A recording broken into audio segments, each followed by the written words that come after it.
Muito boa noite, caro telespectador. Seja bem-vindo à noite informativa desta segunda-feira. Hoje abrimos com uma discussão sobre 3 temas: o atentado contra o presidente da Confederação das Associações Econômicas, Agostinho Vuma, a evolução da Covid-19 em Moçambique e o aperto das medidas de prevenção na África do Sul, particularmente o seu impacto em Moçambique e noutros países da SADC. Para esta discussão, conto com 2 convidados: Dick Limane, o presidente do Conselho Autárquico desta cidade, Manuel de Araújo, e aqui em Maputo, em estúdio, Fernando Lima, jornalista.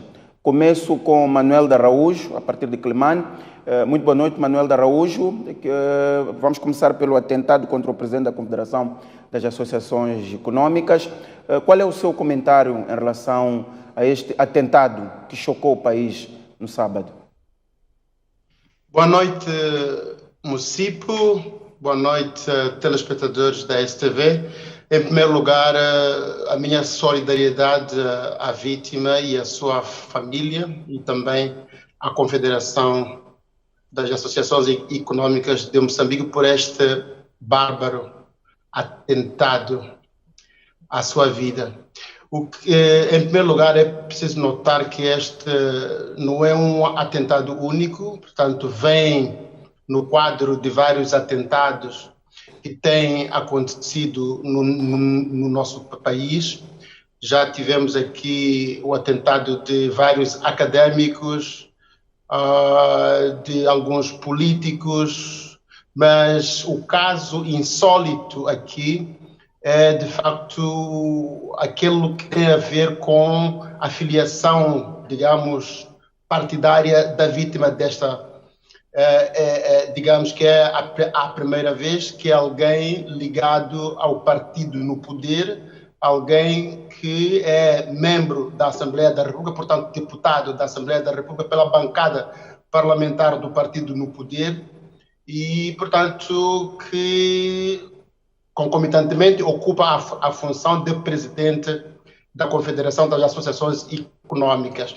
Este é mais um exemplo da gangsterização e da captura de parte considerável do nosso Estado por um grupo de pessoas que usa os meios do Estado para atingir aqueles que são os seus objetivos particulares. Portanto, quando um dos ex-embaixadores dos Estados Unidos escrevia numa revista de que Moçambique era um Estado falhado, este atentado é mais uma vez uma prova de que parte considerável do aparato securocrático do nosso Estado encontra-se, afinal de contas, nas mãos de um certo grupo que nem sempre está ou atua a favor dos interesses nacionais do nosso país, mas, pelo contrário, tem seus objetivos que muitas vezes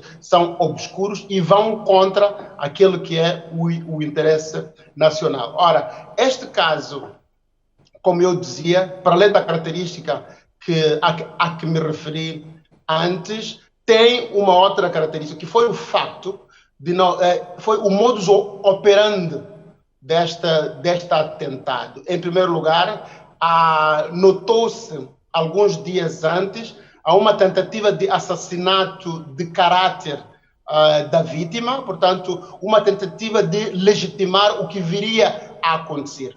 Se nós olharmos um pouco para trás, aconteceu o mesmo cenário com o professor Dr. Sistak, em que alguns membros do então famigerado G40, tanto assassinaram o caráter do professor Sistak, tentando legitimar aquilo tanto que eles haviam planificado. Portanto, há um certo paralelismo no modus operandi destes 2 atentados. Portanto, só por aí poderíamos afirmar de que este atentado poderá ter a ver mais com questões de índole político ligados ao negócio, das duas uma, ou por causa do controle de recursos que vêm dos negócios do gás, ou então dos negócios do Covid. Nós sabemos que houve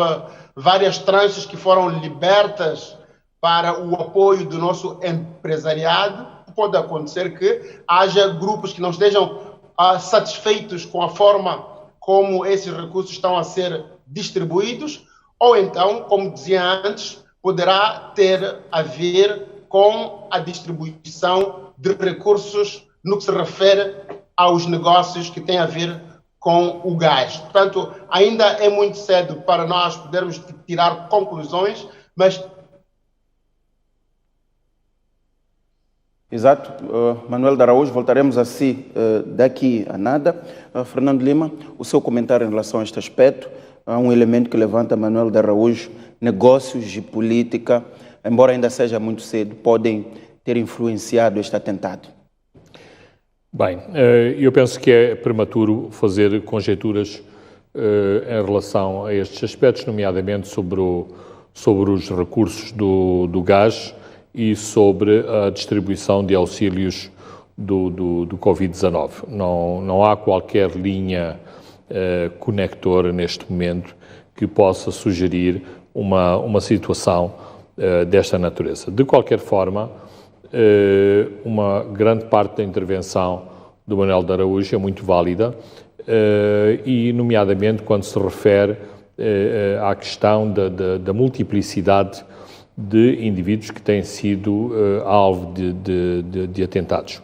O que nos leva a outra situação que me parece muito importante, que é a banalização da violência, a banalização dos atentados e a forma como se resolvem problemas de natureza passional, de negócios, de dívidas, políticos, para além dos assuntos de natureza política, por esta via. Ou seja, aqueles que fazem os atentados, aqueles que planeiam os atentados, acham ou consideram ou vivem numa situação de total impunidade e, portanto, é fácil dizer-se: este indivíduo não paga, vamos dar-lhe um tiro, vamos dar-lhe uma lição, não gostamos A falta de esclarecimento de muitos destes atentados levam com que os malfeitores, a miúde, frequentemente realizam os atentados. Absolutamente. Aliás, nós vemos a forma como uma parte dos raptos são organizados, os operacionais dos raptos saem da área do crime, muitas vezes sem sequer correrem, sem sequer ocultarem a matrícula das suas viaturas. Portanto, sem ocultarem a cara. Portanto, há um grande sentimento de impunidade em relação ao cometimento destes crimes. Por outro lado, e mesmo ao nível do aparelho da justiça, aquilo que tem acontecido também não é encorajador. E o fio de pensamento vai habitualmente desembocar ou começa em Gil Sistac, mas eu diria que o próprio assassinato de Carlos Cardoso em 2000, em novembro de 2000, não está ainda claro quem ordenou o seu assassinato. Há pessoas que estiveram na prisão, há pessoas que ainda estão na prisão, mas subsiste uma grande dúvida, nomeadamente as motivações, do meu ponto de vista, as motivações políticas que determinaram o assassinato de Carlos Cardoso. Ora, quando, passados cerca de 20 anos, continuamos com estas dúvidas, tivemos há pouco tempo um julgamento no Xai-Xai de um ativista político, o mesmo modus operandi.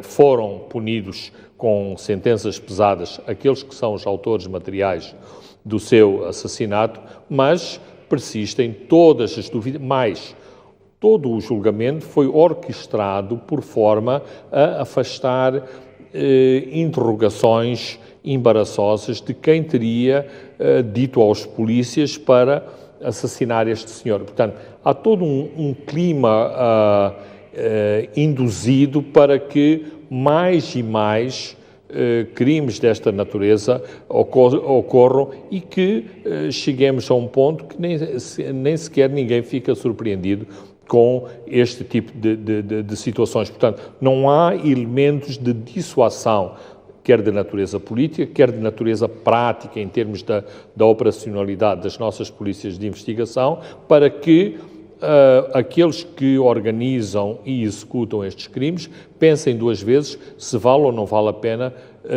cometer estas ações. Exato. Lima, o guarda do prédio onde está o escritório do Agostinho Vuma deu alguma informação que pode ser relevante na investigação. Portanto, citou o nome, o que quer dizer que o presidente da CTA terá visto a pessoa ou as pessoas que o balearam, e este mesmo guarda, portanto, terá descrito mais ou menos o modus operandi. A partir daqui, há já elementos para a polícia trabalhar. É assim, eu poria esta questão em dois planos distintos. Mais uma vez, recorrendo ao Manuel Araújo. Eu acho interessante que uma publicação muito pouco conhecida fale de um leitmotiv de natureza passional, colocando o presidente da CTA em oposição a outra pessoa, alguns dias antes do seu assassinato. Portanto, da mesma forma que isto aconteceu, da mesma forma como a notícia do seu assassinato foi posta a circular, também isto me pode levar a sérias interrogações, e claro que Agostinho Vuma, que aparentemente está a recuperar bem, poderá esclarecer também este aspecto, mas a forma como os tiros foram disparados não era para dar uma lição a Agostinho Vuma, era para o eliminar fisicamente. Portanto, também o guarda pode ter sido industriado a fazer estas afirmações. Portanto, eu não coloco de parte que tudo isto seja parte de uma mesma trama. Agora, se a polícia já veio a público dizer que as declarações do guarda foram muito úteis, que isto dá uma pista, vamos ver se sim, se isto ajuda, se as câmaras de vigilância também ajudam, porque muitas vezes, e isto é um sentimento da opinião pública, a polícia não faz mais, não vamos dizer porque não quer, mas porque há outros elementos que, de algum modo, manietam Quais são esses elementos, Lima?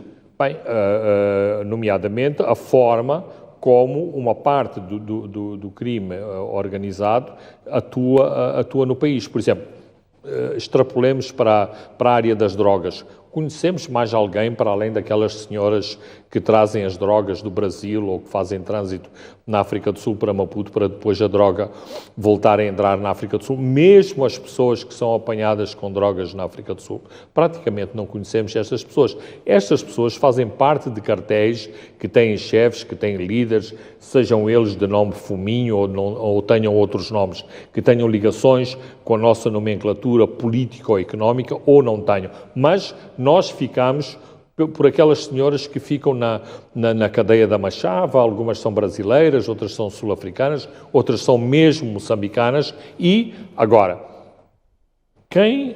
a quem tentam convencer que estas senhoras, eu estou a dizer senhoras porque a maioria das mulas, das pessoas que carregam as drogas, são mulheres. Será que estas mulheres, ou seja, será que o circuito é tão bem organizado que estas pessoas só conhecem o seu próximo contacto e que a partir do seu próprio contacto se fecha o ciclo de contactos? Eu tenho sérias dúvidas. Portanto, e porque ao nível da polícia também assistimos com alguma frequência àquilo que se diz comumente a queima de arquivo, ou seja, de vez em quando lá vão 4 agentes, são eliminados 4 agentes, são eliminados 2 agentes, houve uma troca de tiros, não foi possível capturar estas pessoas, portanto, significa que a própria infiltração dentro da polícia, e estou a utilizar um termo que é muito comum no nosso país, este tipo de viciação na própria polícia leva à eliminação de elementos policiais na corporação, sobretudo quando o nível de certo tipo de crimes atinge um ponto de saturação ou de grande embaraço perante a opinião pública e, portanto, é preciso vir a público dar resposta. E a resposta, quando acontece sempre com este aparato de violência. Exatamente.